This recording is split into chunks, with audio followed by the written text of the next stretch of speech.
में उम्मीद है पूरी फैमिली अच्छी होगी, अपना और अपनों का ख्याल रख रही होगी।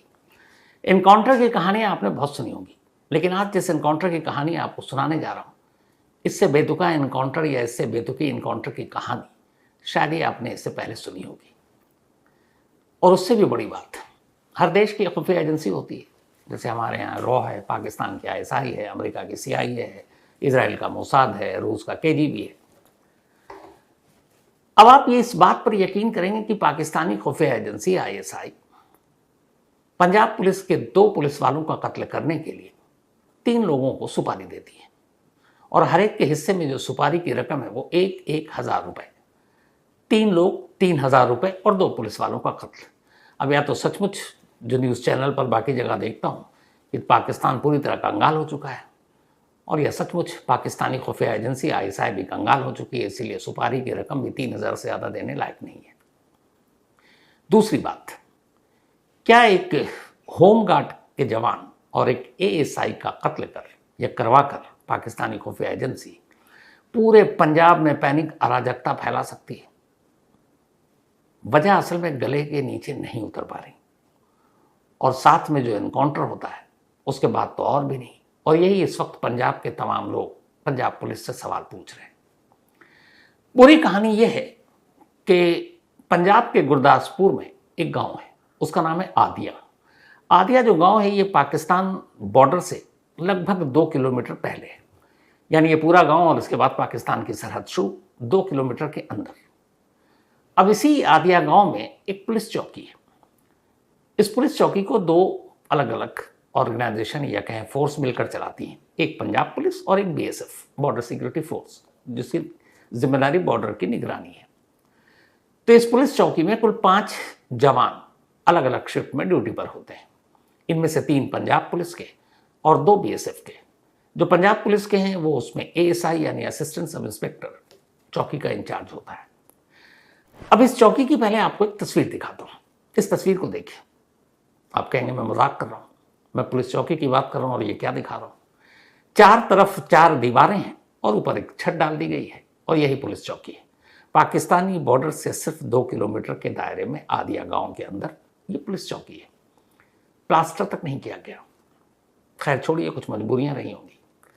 तो इसी पुलिस चौकी में लास्ट सैटरडे और संडे की रात यानी 21 और 22 फरवरी की रात 2 पुलिस वाले अपने शिफ्ट में ड्यूटी पर थे।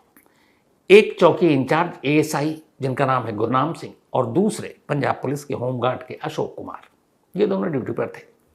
सुबह हो गई। जो थाना लगता है उस थाने के SHO ने अब इस चौकी में फ़ोन घुमाया। रूटीन है उनका, पूछने के लिए रात ठीक बीती, सब कुछ ठीक है, कोई घुसपैठ तो नहीं, कोई ड्रग्स का मामला तो नहीं। फ़ोन की घंटी बजती रही लेकिन चौकी इंचार्ज ने फ़ोन नहीं उठाया। होमगार्ड को भी फ़ोन मिलाया गया, उसने भी फ़ोन नहीं उठाया। चौकी के फ़ोन लैंडलाइन पे भी बजती रही, नहीं उठाया। काफ़ी देर के बाद SHO को कुछ डाउट हुआ। उन्होंने इस आदिया गांव के जो सरपंच हैं उन्हें फ़ोन किया और कहा कि चौकी में मौजूद दोनों पुलिस वाले फ़ोन नहीं उठा रहे, आप ज़रा देख कर आओ चौकी में कहाँ है, क्या है, क्यों नहीं फ़ोन उठा रहे, उनसे मेरी बात करो। सरपंच SHO की बात सुनकर अब इसी आदिया चौकी में पहुँचते। जब पहुँचते हैं तो जो पहला मंजर है उनके सामने वो ये है कि चौकी के अंदर, एक ही कमरे का ये चौकी है, बाहर से आप देख के समझ सकते हैं, एक पुलिस अफसर कुर्सी पर बैठा हुआ है, और उसका सर जिस तरीके से कुर्सी से टिका हुआ उससे साफ लग रहा है कि वो सो रहा है, गहरी नींद में है। सरपंच साहब उसके करीब जाते हैं, उसे हिलाते हैं, उठाने की कोशिश करते हैं, वो उठता नहीं है। और तभी उनकी नज़र अचानक सरपंच साहब के सर पर पड़ती, वो चौकी इंचार्ज के, और वो हैरान रह जाते हैं, देखते हैं सर से खून रिस रहा है। फिर उन्हें समझ में आता है कि चौकी इंचार्ज जिंदा नहीं है। इसके बाद अब वो पलट कर देखते हैं तो उसी के अंदर एक बेंच पड़ा हुआ है, और उस बेंच पर रज़ाई के अंदर एक और पुलिस वाला सो रहा है। वो उसके करीब जाते हैं, उसे भी आवाज़ देते हैं, हिलाते हैं हाथ से। तभी नज़र उनकी फिर से उस दूसरे सिपाही पर के सर पर पड़ती है। देखते हैं उसके सर से भी खून रिस रहा है। दोनों जिंदा नहीं थे। सरपंच बदहवास वहाँ से बाहर निकलते हैं, फ़ौरन फ़ोन करते हैं, बताते हैं। इसके बाद पुलिस की टीम मौके पर आती है, BSF की टीम मौके पर आती है, जांच होती है तो पता चलता है कि चौकी इंचार्ज गुरनाम सिंह और जो दूसरा बंदा बेंच पर लेटा हुआ था जवान, वो होमगार्ड का जवान था अशोक कुमार, ये दोनों मर चुके हैं। और इन दोनों को गोलियां मारी गई। चौकी के अंदर कई गोली के खोखे भी जमीन पर थे। इसका मतलब है कि 2 गोली से ज्यादा गोलियां चली इसके अंदर। अब भारत पाकिस्तान बॉर्डर के 2 किलोमीटर पहले एक पुलिस चौकी के अंदर 2 पुलिस वालों का कत्ल। मामला छोटा नहीं, संगीन है। पंजाब पुलिस के बड़े अफसर संडे को इस चौकी पर पहुंचना शुरू हो जाते हैं। इनमें जो गुरदासपुर के एसएसपी हैं, बाकी पुलिस अफसर हैं, बीएसएफ के जवान हैं, अफसर हैं, वो भी पहुंचते हैं।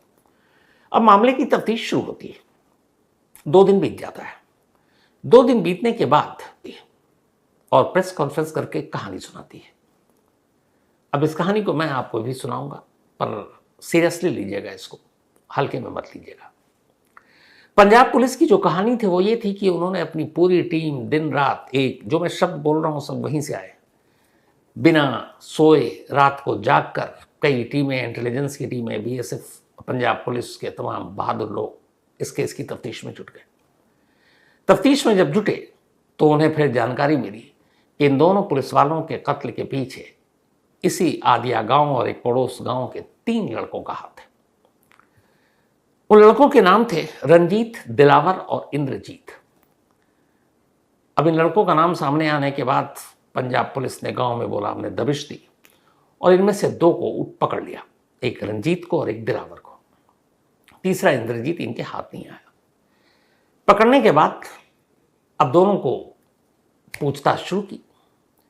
तो उन्होंने कहा, जब हमने पूछताछ की तो इन तीनों ने बताया, बल्कि दोनों ने बताया, तीसरा तो हाथ नहीं आया, कि हाँ हमने इन दोनों पुलिस वालों का कत्ल किया है और हमें इस कत्ल की सुपारी दी गई थी। पूछा गया, कौन भाई? कोई लोकल गैंग हो, कोई ड्रग सिंडिकेट हो या कोई और? उन्होंने कहा, नहीं साहब, हमें तो पाकिस्तानी खुफिया एजेंसी ISI ने सुपारी दी थी। कितने की? तो उन्होंने कहा कि वैसे तो 2-4 लाख की बात थी, लेकिन 20,000 रुपये उन्होंने कहा था हम देंगे एडवांस, पर दिया 3,000 रुपये। तो वो 3,000 रुपये हमारे पास आए और उन्हें 3,000 को लेकर हमने दोनों पुलिस वालों को मार दिया। चलिए ठीक, क्यों मारा? पंजाब पुलिस का जवाब था कि एक ASI और एक होमगार्ड के जवान को मारने के बाद ISI पूरे पंजाब में अराजकता फैलाना चाहती थी, पैनिक लाना चाहती थी, लॉ एंड ऑर्डर बिगाड़ना चाहती थी। ISI पाकिस्तानी खुफिया एजेंसी 2 पुलिस वालों को, एक होमगार्ड के जवान और एक ASI को मारकर पूरे पंजाब में कोहराम मचाना चाहती थी। अब ये वजह किसके गले उतरे, लेकिन खैर कोई बात नहीं, सुनते रहे। फिर उन्होंने आगे कहा कि इन दोनों से तो हमने पूछताछ शुरू की। इसके बाद 24 तारीख की रात इन लोगों को पकड़ा गया था और परसों की रात, परसों 25 तारीख, इनमें से एक रंजीत से हमें पूछताछ करने के लिए और जिस हथियार से गोली चलाई उस हथियार की बरामदगी के लिए हम उसे एक खास जगह पर ले जा रहे थे, उसकी निशानदेही पर। सुबह के 3 बजे थे। पंजाब पुलिस की टीम एक जिप्सी में 4-5 पुलिस वालों के साथ रंजीत को हथकड़ी डालती है, जिप्सी में बिठाती है और उनका कहना है कि हम ले जा रहे थे ताकि वो हथियार की बरामदगी करवाए। सुबह 3 बजे कहाँ की पुलिस 3 बजे किसी को लेकर निकलती है? खैर पंजाब पुलिस बहुत होशियार लेकर निकली। उन्होंने कहा कि 3 बजे के आसपास बहुत कोहरा था, कोहरा है बॉर्डर के पास, मैंने तस्वीरें देखी हैं। तो उसी कोहरे में पुलिस की गाड़ी चल रही थी। अचानक एक ट्रॉली सामने आ गई, ड्राइवर ने ब्रेक मारा, कोहरे और ट्रॉली की वजह से पुलिस की गाड़ी पलट गई। अब तक सिर्फ गाड़ी यूपी में पलटती थी, यूपी पुलिस की आत्मा अचानक पंजाब पुलिस में आ गई थी, तो गाड़ी पलट गई। जब गाड़ी पलटी तो हथकड़ियों में बंद 2 पुलिस वालों का कातिल, ISI का एक तरह से एजेंट, क्योंकि ISI से ही सुपारी ली है, रंजीत तमाम पुलिस वालों को चकमा देकर वहां से भाग गया। अब रंजीत भाग गया। पंजाब पुलिस ने कहा अब क्या करें? तो उन्होंने फौरन आसपास के थानों में इतला दी। उन्होंने ये भी कहा कि हमें पता था कि उसका हुलिया क्या, उसने क्या कपड़े पहने हैं, क्योंकि वो तो हमारे साथ ही था। तो हमने सब जगह हुलिया, कपड़े का रंग सब बता दिया। अब आसपास में तमाम पुलिस वाले उसे ढूंढ रहे हैं। करीब 3 घंटे के आसपास बीत जाता है, 3 घंटे से भी कम। तभी पंजाब पुलिस कहती है कि एक जगह पे पुलिस वाले खड़े हुए थे, एक मोटरसाइकिल पर एक नौजवान चला रहा था। हमने उसे आवाज दी, उसने गाड़ी मोड़ने की कोशिश की, गाड़ी स्किड कर गई और इसके बाद उसने गोली चला दी। वही पुरानी टेप वाली घिसी पिटी कहानी। तो उसने गोली चलाई, तो जवाब में पुलिस ने भी गोली चलाई, दोनों तरफ से गोली चली, तो वो संदिग्ध नौजवान मारा गया। वो कोई और नहीं था, वही रंजीत था जो 2-2.5 घंटे पहले पुलिस की कस्टडी से भागा था। अब ये पुलिस की कहानी है। अब आप बताएं, सोचिएगा, एक शख्स जिसको 3 बजे पुलिस लेकर जा रही है, चलिए कोई बात नहीं, वक्त उनके हिसाब। एजेंसी आईएसआई ने पंजाब में अराजकता फैलाने के लिए इन 2 पुलिस वालों का खून करवाया और इन तीनों को पैसे दिए। तो पाकिस्तानी खुफिया एजेंसी आईएसआई से पैसे लेने का मतलब ये हुआ कि तीनों पाकिस्तानी एजेंसी आईएसआई के लिए काम करते हैं, यानी उनके एजेंट हुए। तो जब आपने 2 पाकिस्तानी खुफिया एजेंसी आईएसआई के एजेंट को पकड़ा, तो फिर 2-4 पुलिस वाले और एक जिप्सी में उसको रात को 3 बजे लेकर जा रहे हैं। भाई वो तो बड़ा खतरनाक है, एजेंट है। तो कम से कम 10-12 या 10-15 या 10-20 पुलिस वाला तो वो डिजर्व करता है कि उसकी सिक्योरिटी में चले। कम से कम एक नहीं, 3 से 5 गाड़ियां तो डिजर्व करती हैं कि उसको लेकर चले, कहीं भाग ना जाए। भाई एजेंट है आईएसआई का। लेकिन आप 2-4 पुलिस वालों के साथ एक ही गाड़ी में लेकर निकल रहे हैं और इतनी आसानी से गाड़ी पलटती है और वो भाग जाता है, आपके पुलिस वाले कुछ कर नहीं पाते। और कमाल ये कि 2 से 2.5 घंटे बाद जो पुलिस कस्टडी में है, जो पुलिस कस्टडी में होता है, जाहिर सी बात है उसकी तलाशी होती है, तो उसके पास हथियार है कि नहीं ये भी पता चल जाता है। अब जिसके हाथ में हथकड़ियाँ हैं, चारों तरफ पुलिस वालों से घिरा हुआ है, क्या उसकी जेब में बंदूक, पिस्टल, कट्टा कुछ हो सकता है? नामुमकिन। तो वो निहत्था भागता है, रात का मतलब चौथा आखिरी पहर है, 3 बजे भागता है। 2-2.5 घंटे के अंदर जादुई तरीके से वो उसी भोर के वक्त एक बंदूक का भी इंतज़ाम कर लेता है, एक बाइक का भी इंतज़ाम कर लेता है, और फिर उस पर बैठकर बंदूक हाथ में लेकर या पिस्टल या कट्टा हाथ में लेकर वो उसी रोड की तरफ जाता है जिधर पुलिस वाले खड़े हुए हैं। और फिर पुलिस वाले को देखकर पलटता है, गाड़ी, बाइक, बैलेंस उसका नहीं रहता और वो गिर जाता है, फिर गोली चलाता है, फिर मारा जाता है। ऐसी बेतुकी कहानी इनकाउंटर की आपने इससे पहले सुनी? खैर चलिए यहाँ से भी आगे चलते हैं। अब ये तो हो गया। अब कमाल ये है कि जिस रात ये इनकाउंटर हुआ, उससे पहले गांव वालों को ये पता था कि इन लड़कों को उठाया गया। गांव के अनगिनत लोग सामने आए कि सैटरडे और संडे की रात जब उस आदिया पुलिस चौकी में 2 पुलिस वालों का कत्ल हुआ, ये लड़के दिलावर के घर में एक पार्टी थी और वहीं थे पूरी रात, और इसके गवाह हैं, चश्मदीद हैं अनगिनत। तो जब ये दोनों एक घर में हैं और इसके चश्मदीद है, गांव वाले बयान दे रहे हैं, तो फिर ये चौकी में कैसे पहुंच सकते हैं? एक ही वक्त में 2 जगह तो हो नहीं सकते। चलिए हटा दीजिए, गांव वाले भी झूठ बोल रहे हैं।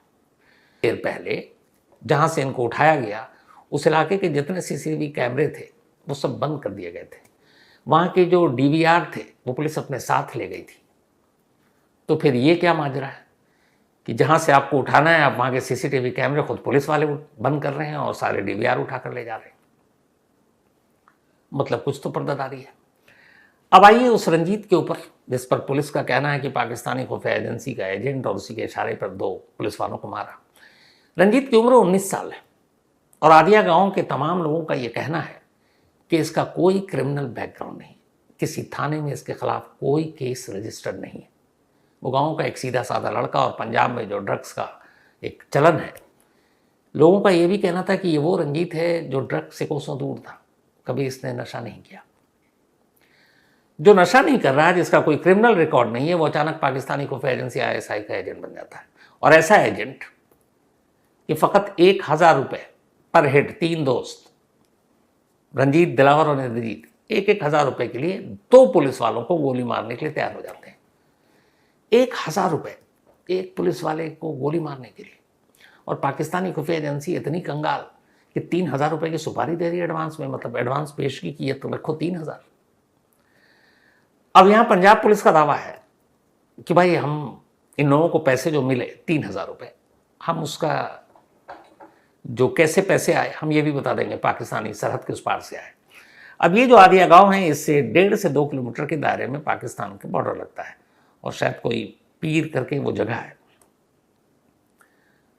वहाँ के खुद लोगों का और लोकल पुलिस का कहना है कि चूँकि बॉर्डर का एरिया है तो हमारी पंजाब पुलिस के भी बहुत सारे लोग उस तरफ मुखबिरी करते हैं, और ये चलता है दो देशों के बीच में, हमारा उधर उधर, हमारे जासूस उधर, उनके जासूस इधर। तो बड़ी आसानी से बस एक बॉर्डर ही तो है, एक तार ही तो है, इधर से आप उधर गए, आप वहां से पेटीएम कर दीजिए। नंबर अलग अलग होते हैं, लेकिन आएगा क्या कि सरहद के पार से ये पैसे आपके अकाउंट में आए। किसी को फांसना हो सबसे आसान काम है। तो उनका कहना है ये तो बड़ा आसान काम है, हमारे यहाँ तो इससे पहले भी ऐसे ही होता रहा है कि इधर से इधर जाते हैं और पैसा ट्रांसफर कर दो, बताओ कि ये तो पाकिस्तान से पैसा आया, इसका मतलब ये पाकिस्तानियों से मिला हुआ। तो ये कोई तर्क नहीं है। दूसरा, एक चीज तो सच है कि पंजाब पुलिस के 2 जवानों का कत्ल हुआ, तो कोई तो कातिल है, और ये कत्ल भी पुलिस चौकी के अंदर हुआ। तो अगर ये सारी चीजें पंजाब पुलिस सिर्फ अपनी शाबाशी के लिए कि देखो हमने 72 घंटे के अंदर अंदर केस सुलझा दिया, एक को पकड़ा, एक भाग रहा था मार दिया, और बाकी बचकानी चीजें छोड़ दिए, 3000 और बाकी एडवांस, पर ये फैक्ट है कि कत्ल हुआ है तो कातिल तो कोई है, पर वो कौन है? अब इसमें कई चीजें आ रही हैं। ये जो पूरा इलाका बॉर्डर के इर्द गिर्द है, ये हमेशा ड्रग्स से 2.5 महीनों में, बल्कि पौने 3 महीनों में इस एरिया में ही पुलिस ने करीब 35 इनकाउंटर किए, और इसमें कई लोग मारे गए। और पुलिस का यही कहना था ये सब ड्रग्स और पाकिस्तान के उस पार से इस पार का इनका कनेक्शन। फिर ड्रग्स की बहुत सारी खेप भी पकड़ी गई।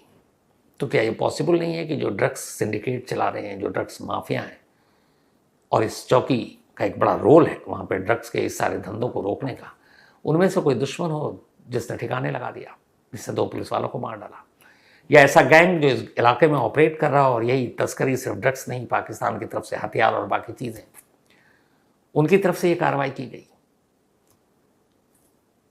मुमकिन है ये, लेकिन पंजाब पुलिस ने सबसे आसान रास्ता चुना। यहाँ पे भी चालाकी देखिए। पंजाब पुलिस ने कहा कि इन दोनों पुलिस वालों का कत्ल ISI के इशारे पर किया गया, उन्होंने सुपारी दी थी। अब इस हिसाब से तो इस केस का सच और इस एनकाउंटर का सच मुझे नहीं लगता सामने आएगा। क्यों? जब किसी चीज़ की जांच होगी, और पंजाब पुलिस ने खुद जांच का अपना दरवाज़ा ही बंद कर दिया, ये कहकर ये ISI के इशारे पर हुआ। अब ISI के इशारे पर हुआ, इसका मतलब है कि जांच और पूछताछ के लिए आपको सरहद क्रॉस कर पाकिस्तान के जाकर वहाँ के लोगों से पूछताछ करनी होगी। पंजाब पुलिस सरहद क्रॉस कर दूसरे देश में किसी से पूछताछ कर सकती है? नहीं। तो इसका मतलब है ये केस और इसका कंक्लूजन यही होगा कि जो पंजाब पुलिस ने कहा कि यही सच है, ISI ने सुपारी दी, 3000 रुपये 3 लड़कों को एडवांस दिया, 2 पुलिस वालों को गोली मारी, और एक गाड़ी पलटी, कोई रिकॉर्ड नहीं, वो मारा गया। मतलब कम से कम कहानी ही सुनानी है, तो थोड़े ढंग से प्लान करके अच्छे से कुछ लोगों से राय लेकर कि केस को सुलझाने के लिए किस पर नाम डालूं, किस पर इल्ज़ाम डालूं, इस रंजीत नाम के 19 साल के लड़के के एनकाउंटर के लिए क्या बताऊं, क्या कहानी सुनाऊं। मतलब किसी घटिया फिल्मी स्क्रिप्ट से भी घटिया ये पंजाब पुलिस की कहानी है, और इसीलिए हर कोई सवाल उठा रहा है।